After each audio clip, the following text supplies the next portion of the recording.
Welcome to Life Map with Dr. Matt Jensen, a podcast dedicated to empowering teens and young adults. Join us on a journey of self-discovery as we tackle overcoming obstacles and challenges while igniting your true potential in rising to the best version of yourself. Here's your host, Dr. Matt Jensen.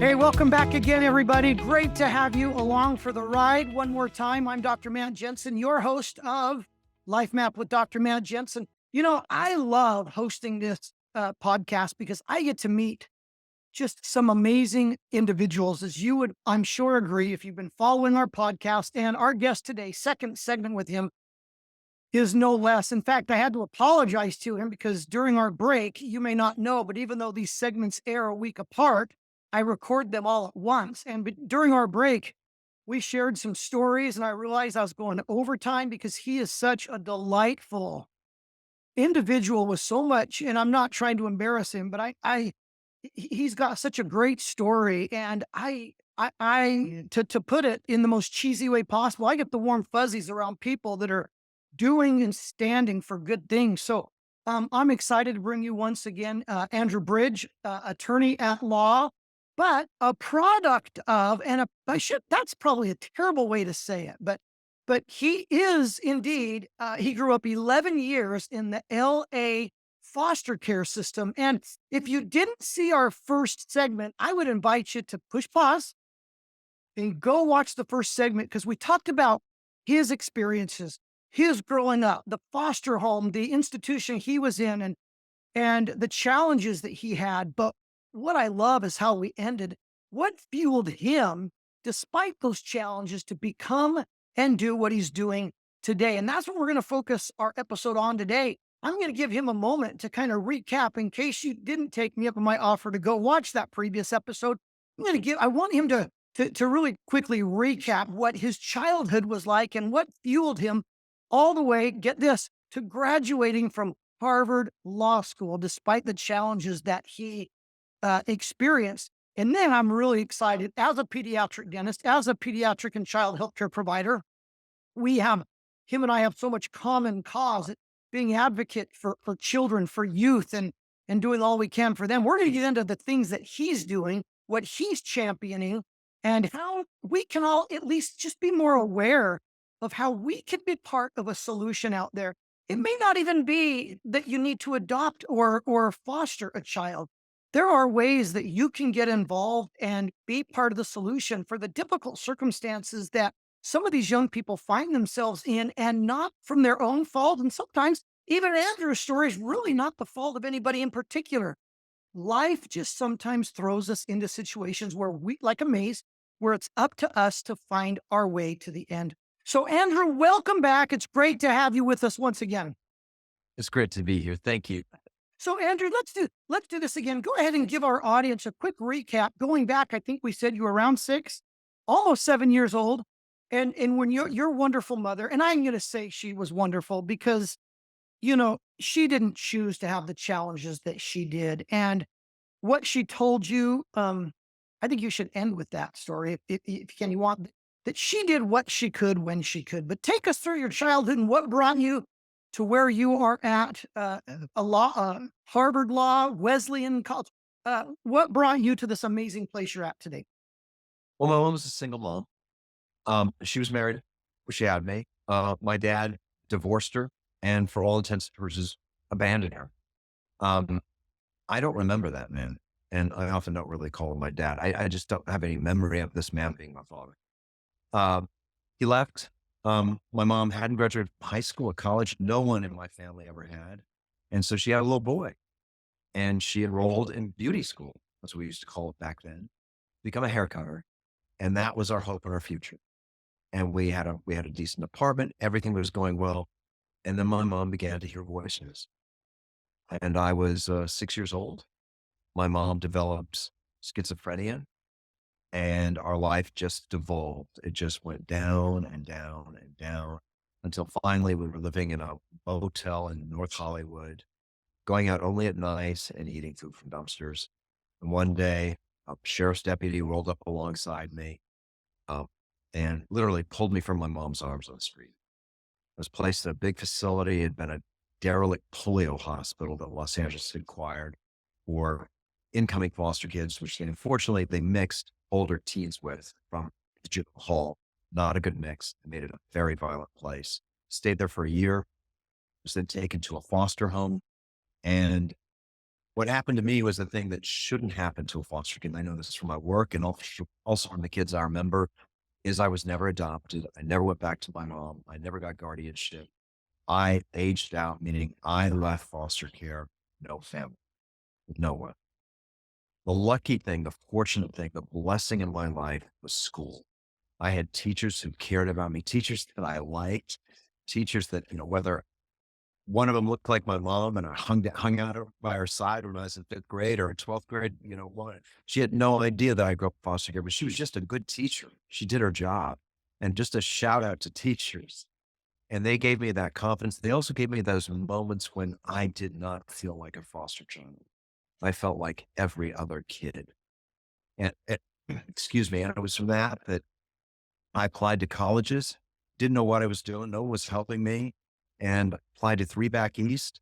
Got into one, Wesleyan University. They gave me a full scholarship. I will forever be grateful for that. I graduated from Wesleyan, and then, in some ways, not the best things that happened in my life, but also in some ways, the very best things that happened in my life. That kid that entered foster care at age 6, was homeless with his mom, um, went to Harvard Law School. And that's, as a friend of mine has said, that's just not supposed to happen. It should, but it's not supposed to happen. Well, And your story is the true essence of the American dream from just about any perspective, but we all need a little help sometimes, don't we? His book is called, I'm going to put the cover up. I forgot to do it on the last segment, but we will get it in there. His book is Hope's Boy. It's available all over the place. Go get it. Go get it. Read it. His story and his style of telling his story is heartwarming, but also eye-opening. And so we'll also have the reference to it in the show notes, but my producer will put up the book cover so you can get an idea of what it looks like. But this is an amazing story. And I was telling Andrew off air, we're going to go sit down. We didn't realize this. I thought he was still in LA, but during our first interview, we realized we're both here in the Valley of Fire. We're both here in the Phoenix area. So we're going to go grab a drink or some food or something sometime. And we're going to sit down and talk more about his story. Maybe I'll share some of mine. I don't know if it's as inspirational as his, but it's a great story. And again, I implore you to go back and to watch and listen to the first episode as you see the backstory that fuels the amazing thing that he is involved in. I also put his bio in the show notes. It's available. I read it during the first episode, but he is now championing, if I can say that right, causes for boys, girls, youth. And so this is going to be a great opportunity for us to show the organizations, the causes that he's involved in. And I'm going to ask him to go a step further and say, hey, how can each one of us that are interested in the challenges and the difficulties of the teenage years, the formative years, how we can help to be a part of the solution? So, Andrew, go ahead and let's start from when you started to get involved in advocacy work. I think it was fairly soon, and what you're doing now, and share with us some of the stories and the successes that you're experiencing. well, the first was, when I graduated from law school, I went and I represented children in Alabama, children who were part of a very large class action regarding people that were in psychiatric facilities. I was put in charge of the children at one of the most notorious facilities for children in the country called the Eufaula Adolescence. That was my very first role doing anything for kids.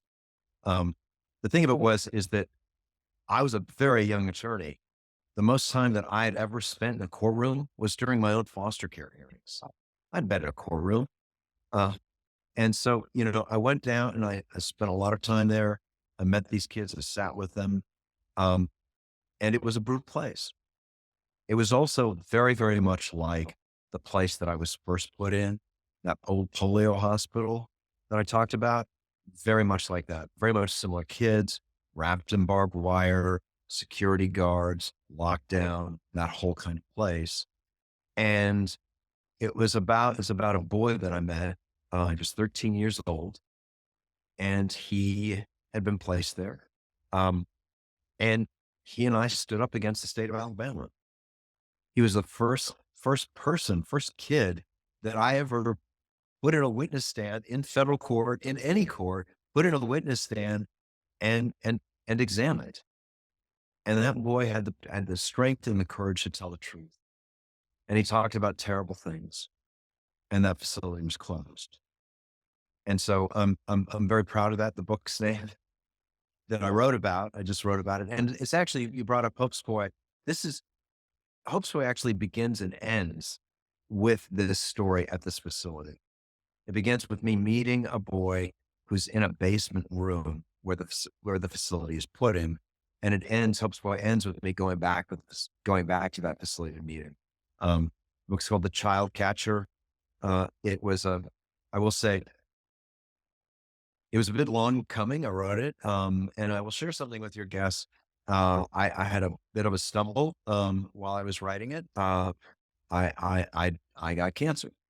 So I was treated here at Mayo, and I finished that book while still in treatment. And so I'm very thankful. I would be remiss and wrong if I didn't give a shout out to all my doctors and everyone at Wow. Mayo. How'd I miss Um, that detail, Andrew? Gee whiz. Talk about challenges. They don't stop coming, do they? That's just part of life. just part of life. Just keep going. Don't got a choice. So after that, I'll give the spoiler. We won. uh, but after that, I went back to Los Angeles to become executive director of the Alliance for Children's Rights. It was a free legal services organization that represented kids in the very same system that I grew up in, represented kids that were at that same institution where I spent the first year in foster care. Um, we did a lot of work around social workers visiting children. There's a real problem with kids being taken from their families, put in a placement, put in the foster family or in a group home or whatever you have, and then no one ever seeing and them getting lost. And so that was a lawsuit. And I've cooperated with departments. I've also sued them. One of the things I cooperated with was the establishment of national adoption bank. And that was the issue of kids lingering in foster care and not being adopted. Part of that was very personal. I didn't get adopted. And, the worst thing that can happen to a kid is be taken from your parents and not be given your parents back, or not get a family and leave without a family. Andrew, you brought that up a few times, and I'm catching on to the fact that one of the greatest, and correct me if I'm wrong, is that one of the greatest things that we can do as society for these kids that are either in foster care or they're orphaned or whatever it is to get them back into a home that they can call home, with a family that they can call their family.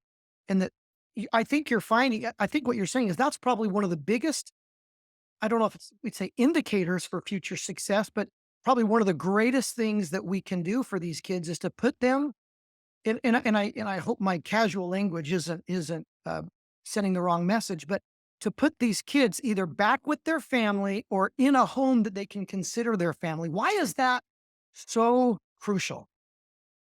That is so important because that's the net that holds a kid, right? That's the thing that allows a kid to be a kid. That's the thing that allows, for example, a kid to make a mistake. Let's use an example. A kid that decides, you know what, I'm going to take the afternoon off. I'm just going to leave school, and I'm not going to go to fifth class, and I'm just going to do it. Right now, for any parent out there, if they've ever had their child do this, or their next door neighbor's child do this, it's an annoyance. If you don't want it again, it worries you. You think about it. You talk to your kid. You go to school. It is an issue, right?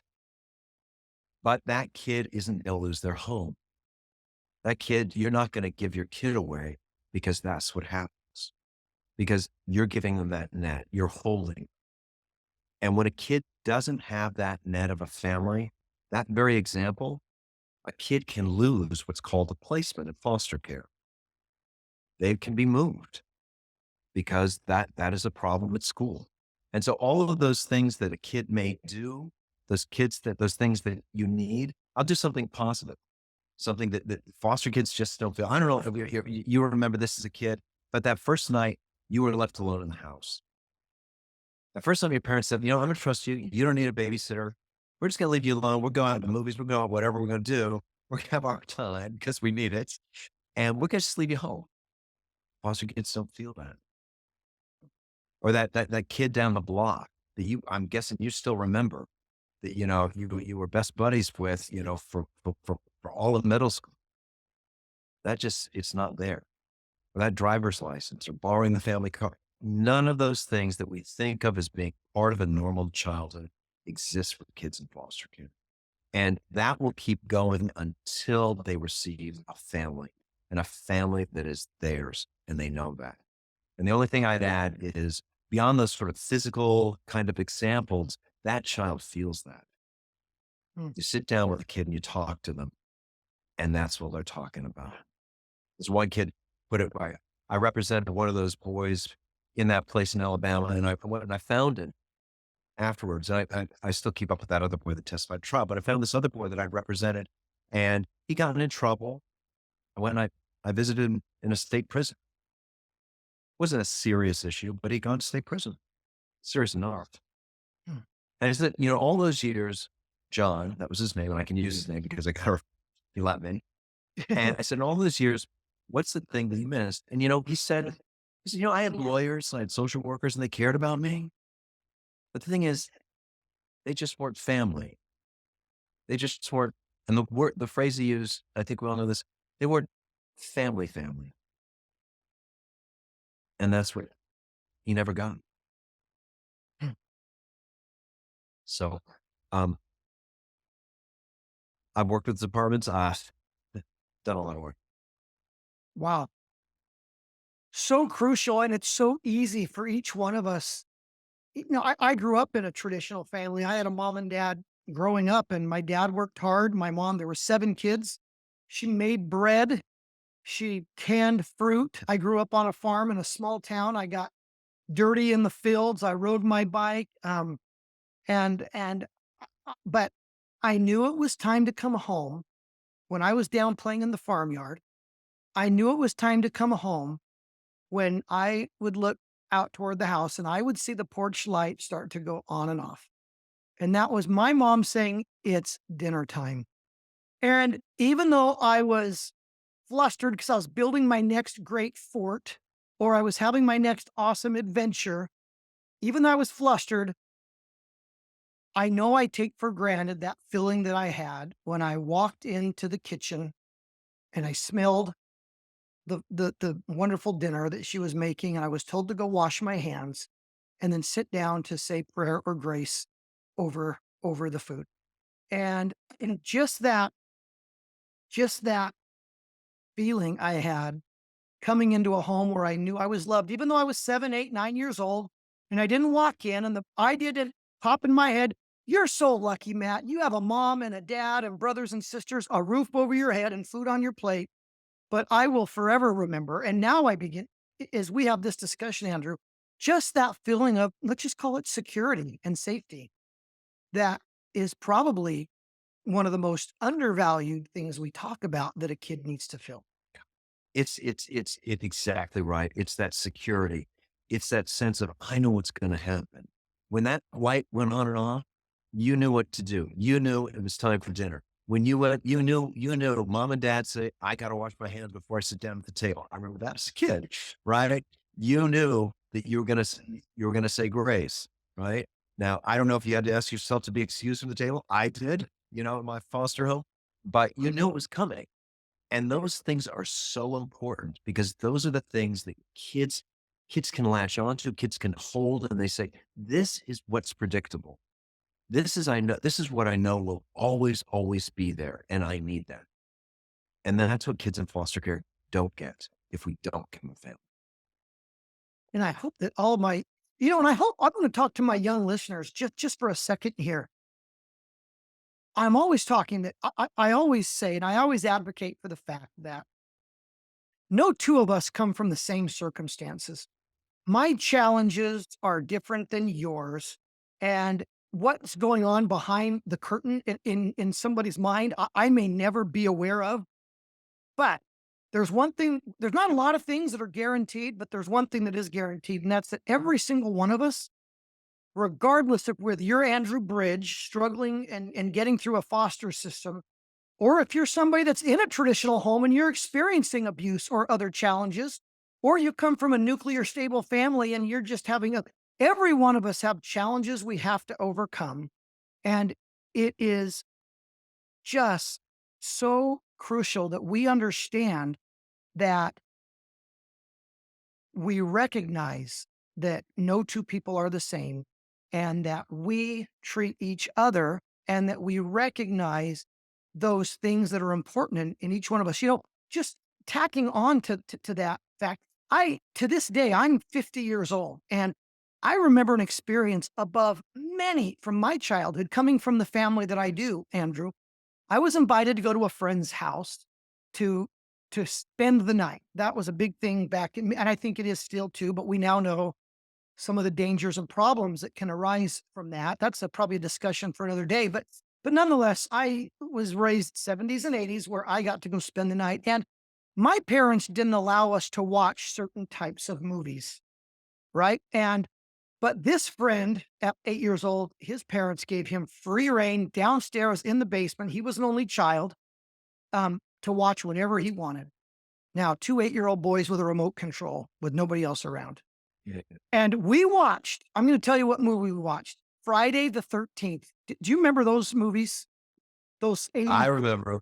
those 80s slasher movies. That's what we call them, right? Somebody's to watch them now, they'd think it's the most horrible Hollywood jobs that's ever been done. But nonetheless, 8 years old, we watched that movie and I was terrified. I couldn't sleep that night. I was scared. I was uncomfortable.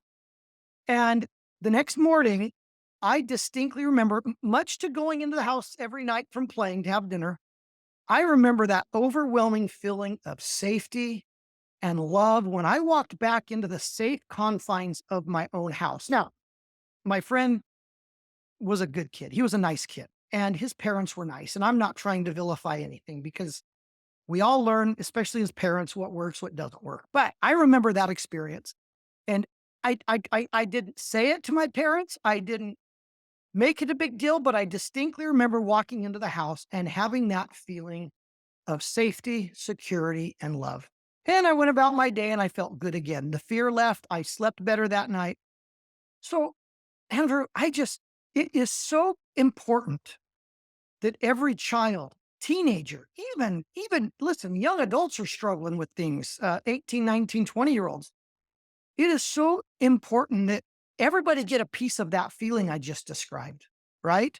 Where they feel that stability. So let's move on a little bit. And let's see, we got just about some time left. What are some of the current projects you're involved in? And tell us some of the things that are going on that are trying to provide these solutions for some of these kids in the foster care home and through the adoption world. I don't know if he'll say it on air, but Andrew was part of the reason that we now have National Adoption Day. I mean, so kudos to the heroes behind the scenes like Andrew Bridge that are trying to champion these causes. So I want to give you, Andrew, the stage to tell us what else you're involved in and I don't know if this is too much of a stretch, but what can folks like us out there, what can we do to be more aware and to be more involved to try to bring more stability to these kids and teens that need it so badly? So I get that question, and there are so many things that people can do. There are so many things. So one of the things that I'm most proud of, for example, is I serve on the Arizona Foster Care Review Board. Anyone can serve on that board. You do get appointed by the juvenile court. You know what? You have your viewers contact me, and I will help you go and apply for that. And what you do is you review individuals' children's cases. You don't have to be a lawyer. You don't have to be some expert in policy on child welfare. Not that kind of weeds. You look at a kid's case, and as common sense adult, as a parent, as a single person, what you may be, and you look at that and you say, you know what, this makes sense. This is going well. This kid's doing well in school. What can we do to make that continue? What else does that kid need to do well in school? Or this kid's been moved 9 times. We need to stop that movement. You can do all of those things. You can become a CASA, which are court appointed special advocates. I bring that up because just a shout out because my second book is sponsoring CASAs. And these are volunteers who are trained. They go out and they meet kids in the community. They get assigned to a child. They know that child. They then appear in court and they get to actually speak to the judge. They're not put in a witness stand. They're not subject to cross-examination. They do things that frankly a lawyer is not allowed to do. They get to stand up and say, this is my opinion. This is what I know. This is what I saw. And they make a huge difference. When I see a CASA in a room, there's a relief because you know what? I know that they're going to take that file that we're looking at and they're going to lift that child out of the file. And we're not just going to start referring to that child. We're going to start referring to that child by their name. We're going to start talking about not a school, but the school that they're going to. And that kid's going to become the kid who they are. And we're going to do that. The other thing I can say is, of course, there are organizations that you can volunteer for. There are foster care organizations here in Arizona, the foster care organization out all over the country. I can get a list and go on and you do that. I do realize people are busy. And you know what I'd say as well? Is just talk about foster care. Because so many people, there are 400,000 kids in American foster care. And just to give the numbers, we spend billions and billions of dollars on these systems. It's a big deal. So, just bring it up. If you see a newspaper or see something online or something, just read it and maybe mention it because so many people are like, we need to know more. And if you sit down or you have a chance to talk to, whoever the mayor is and where you're living or the city councilor or the board of supervisors, ask just one simple question. What have you done for foster children? That's all you got to do. What have you done for foster children? And they'll give you an answer. And you know what? You call me and I'll tell you how to follow up. Andrew is waiting in the wings. He will help us with the solutions that we need. Gee whiz, Andrew, we could go on and on and on. And we did this in our last segment as well. And again, this is not to make anybody uncomfortable, but I am so thankful personally for people like Andrew. I call them the heroes and the angels of the world that are trying to make the world a better place, not just for you or for me, but for everybody, but especially for those that don't have a voice, especially for those that feel marginalized or those that just don't get to have that feeling of coming in from school, coming in from playing outside to that wonderful smell of a dinner cooking. I don't care if it's Chick-fil-A takeout, but when you come in and you're in an environment where you feel safe, secure, and loved. And each one of us, if every one of us in this world, in this state, was just to take a few minutes and to say, you know what? I know that I can do more without much sacrifice if I can just find out, what does it mean to be on this board that Andrew's talking about? What does it mean to be a CASA? What's my commitment? And what would it, I could do this once a month. I could do this. And here's the great thing. In my experience, when you get involved with good causes, you get an emotional reward unlike you've ever experienced before. I'm sure you would agree with that, Andrew, that the emotional reward that you get outweighs any cost that's involved. It is the highest. It truly is. And sometimes, you're talking to a 12-year-old. 12-year-old can't really say that, but you'll just see it in just a quick smile. You'll see it in just like a recognition of you when you walk in the room, and you know that 12-year-old's going to remember you. And I can say that I remember people who were kind to me when I was 12. And I'm way past 12 now. I remember those things and I carry them with me. And this is not an exaggeration. I think of them from time to time and they warm my day. And I'm sure people that are listening, that are watching this, they have those people too, and foster children need those people. So there are all sorts of ways to do this. I mentioned CASA. You know, the great thing about being a CASA is you can pick one kid, you can pick 5 kids. You can say, you know what? I just want to pick a kid because, I'm good at math. And they have a kid that's having trouble with math, having trouble with arithmetic or algebra or what have you. And I'm just going to help that kid get through geometry or algebra or what have you. And the wonderful thing is you'll be there, and the likelihood is you'll be one of the very few people in that child's life who's there just because they want to be. And kids know that. So it's a wonderful thing. Well said, Andrew. Amen to everything. And you know what? I'm going to tell my audience, so I don't do this. This is the first time I've ever done it. I'm going to commit myself that off air, I'm going to ask Andrew what it takes to be a CASA or to sit on the board. And I'm going to do more of my part and to help those kids. I don't interact a lot. I'm not in practice anymore. I'm in other advocacy role. So I miss those interactions that I used to have. And again, I always want my teenagers that are listening to recognize it was the greatest job when I got to interact with you. When you came into my practice, I wanted my practice to be a safe haven. I wanted it to be a place for any parent to bring in any child. I didn't care. We don't have to have the same beliefs. We don't have to have the same political views. Doesn't matter.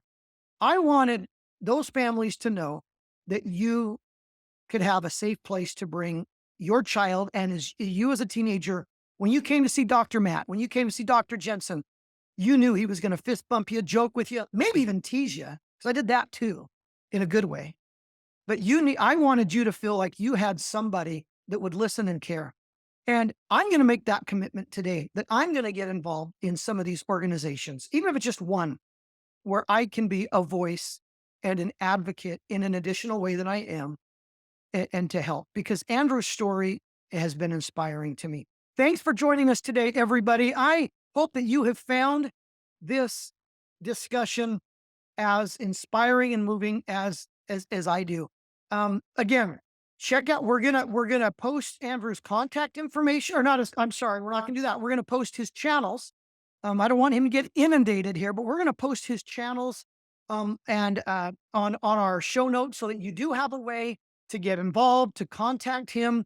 If there's something that you want to get involved in, I'm sure he would love to hear from you. But check out his book. The existing one is Hope's Boy. It's his story. And then the new one, I can't wait till it comes out. The Child Catcher. Look for it. I'm sure it's going to be on Amazon, Barnes & Noble, probably just about everywhere you can buy a book. But look for those books. And just by reading his book, you're already starting to become part of the solution. Andrew, it's been great. I hope we can do this again in the future. Well, I sure have enjoyed it. I appreciate this so much. Thank you. Thanks, everybody. And don't forget, hit me up on social media. Ask me your questions. Tell me what you liked. What moved you during this episode? I want to hear from you. And remember, if I choose your email or your quote, I'm going to send you some gear. Oh, I'm backwards. I'm going to send you a t-shirt, a hat. You're going to get something as a thanks from me. So once again, for Andrew, for myself, for our producer, thanks for joining us today. And we'll see you next time on Life Map with Dr. Matt Jensen.